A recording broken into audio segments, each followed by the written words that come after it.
ಅಲ್ಗೋರಿದಮನ್ನು ನೀನು ಅರ್ಥ ಮಾಡಿಕೊಳ್ಳೋ ಅವಶ್ಯಕತೆ ಇಲ್ಲ.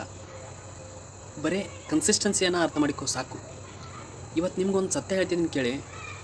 ಅಲ್ಗೋರಿದಮ್ ನಿಮ್ಮ ಕಂಟ್ರೋಲಲ್ಲಿ ಇರೋದೇ ಇಲ್ಲ. ಯಾವಾಗ ಯಾವ ವಿಡಿಯೋ ಪುಷ್ ಆಗುತ್ತೆ, ಯಾವಾಗ ರೀಚ್ ಆಗುತ್ತೆ, ಇದನ್ನು ನಿನ್ನಿಂದ ಡಿಸೈಡ್ ಮಾಡೋಕ್ಕಾಗಲ್ಲ ಅಲ್ವಾ?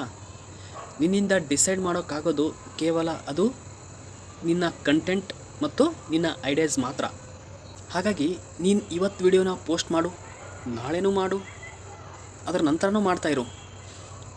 ಅಲ್ಗೋರಿದಮ್ ಕೇವಲ ಒಂದನ್ನು ಮಾತ್ರ ಗಮನಿಸ್ತದ. ಅದು ಏನಂದ್ರೆ ನೀನು ವಿಡಿಯೋ ಮಾಡೋದನ್ನು ನಿಲ್ಲಿಸಿದೆಯಾ ಅಥವಾ ಇಲ್ವಾ ಅಂತ.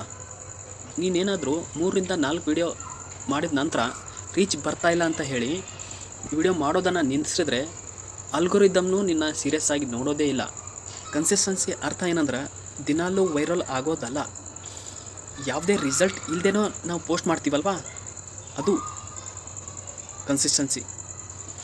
ಯಾವಾಗ ಇದನ್ನು ನೀನು ಅರ್ಥ ಮಾಡ್ಕೋತೀಯಲ್ಲ, ಆವಾಗ ನೀನು ತಿಳ್ಕೊಂಡ್ಬಿಡು ಕಂಟೆಂಟ್ ಕ್ರಿಯೇಷನ್ ಬಗ್ಗೆ ನೀನು ತಿಳ್ಕೊಂಡಿದೀಯಾ ಅಂತ.